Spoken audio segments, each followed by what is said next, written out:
Assalomu alaykum, kanalimizga xush kelibsiz.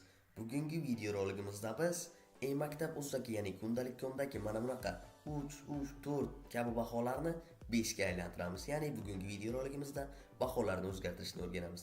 Demak, videoni boshlashimizdan oldin kanalimizga obuna bo'lib, like bosib, qo'ng'iroqcha tugmachasini yoqib qo'ying. Demak, tayyor bo'lsangiz biz videoni boshlaylik. Demak, birinchi bo'lib kundalik komni o'ziga kirib olamiz. Mana men kirdim va nomni o'chirib qo'ydim, ya'ni foydalanuvchi nomini xavfsizligi uchun ko'rsatmasdan qo'yib qo'ydim. Mana baholarni ko'ryapsiz. 3, 3, 4, 3. Biz shularni 5 ga aylantirishimiz kerak.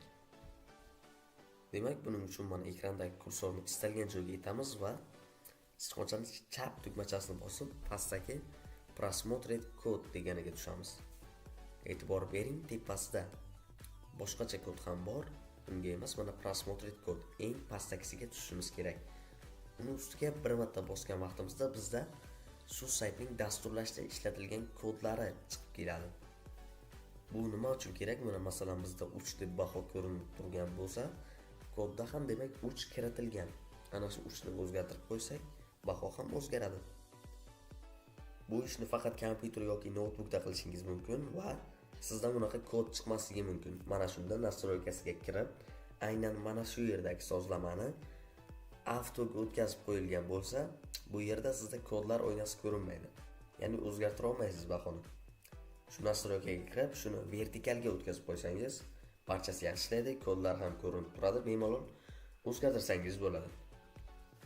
Demak, endi baholarni o'zgartirishimiz uchun mana tepadagi mana bu tugmani bitta yoqib qo'yishimiz kerak. Mana ustiga bitta bosib yoqib qo'yamiz va o'zgartirishimiz kerak bo'lgan, o'zgartirmoqchi bo'lgan bahoni tanlaymiz. Aynan o'ng tarafini bosishimiz kerak.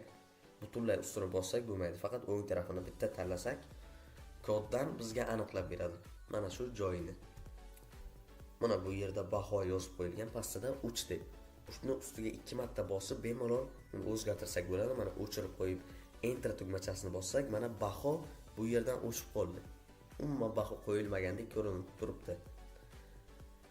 Endi buni yana bir marta o'shani tanlab turib, uchni hozir joyiga qaytarib qo'yay. Mana uch joyiga qaytib turibdi. Ustiga 2 marta bosib, uni 5 ga o'zgartirib enter tugmasini bossak, mana baho 5 ga o'zgardi. Endi qolganlarini ham shuna qilib chiqamiz. Yana shu tarafini belgilab, koddan 3 ni topib 5 ga aylantiramiz va enter. Yana tugmani tanlab, qaysi bahoni o'zgartirmoqchi bo'lsak tanlab, yana 3 ni topamiz va 5 ga aylantirib enter tugmasini bosamiz. Yana o'sha tugma 3 ni tanlaymiz va topib 5 ga aylantirib enter tugmasini bosamiz. Endi mana ko'rib turganingizdek, baholar 5, lekin sariq rangda bo'lib qoldi. O'zi baho sariq rangda bo'lsa, 3 bo'lsa, agar baho sariq rangda bo'ladi. 4, 5 bo'lsa, yashil rangga o'zgaradi. Mana shu yashil rangni biz endi berishimiz kerak. Xuddi mana bunaqa, mana 4 ning orqasidagi yashil kabi. Buning uchun nima qilishimiz kerak? Buning uchun o'zining maxsus kodi bor. O'sha kodni topib olishimiz kerak. Bu uchun Telegramda bizning kanalimiz bor. Rasmiy kanalimiz PlayShop TG. Hamma linklarni, shu kanal linkini opisiya kommentariyada joylab qo'yaman. O'tib obuna bo'lib qo'ysangiz bo'ladi. Men mana kanalga tashlab qo'yganman. Maktab uchun maxsus kod. Mana shu kodni ustiga bir marta bossak, mana nusxa olindi deyapti, ya'ni xotiradan nusxalanadi. Shuni endi boyaki maktab ustiga qaytamiz va tugmani tanlab, qaysi bahoni yashil qilmoqchi bo'lsak, o'shani tanlaymiz. Koddan belgilaydi va belgilagan qatordan bitta tepadagi kodni o'zgartirishimiz kerak. 2 marta bosib, Ctrl-V tugmachasini bossak, kodga boyaki narsani kiritadi va enter tugmachasini bossak, mana yashil rangga kiradi.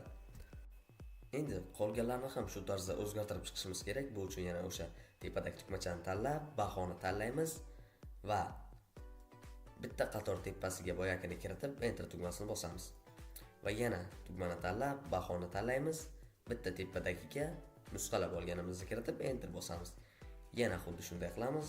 Oxirgisiga shunday qilib, tepasidagiga yana bizning kanalimizdan nusxalab olinganini kiritib enter tugmasini bossak, barcha baholar mana 5 va yashil hammasi joyida zo'r bo'lib chiqib turibdi.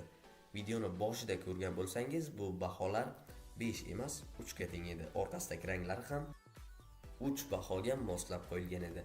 Mana biz videomiz davomida qanday o'zgartirishni ko'rsatib o'tdik. Lekin bu yerda o'zgartirgan barcha narsalaringiz faqat o'zingiz uchun ko'rinadi, ya'ni boshqalarga ko'rinmaydi. Boshqalarga ko'rinmasa nima kerak deydigan savol tug'iladigan bo'lsa, bu bilan har xil qiziqarli narsalar yasab, pranklar o'tkazishingiz mumkin.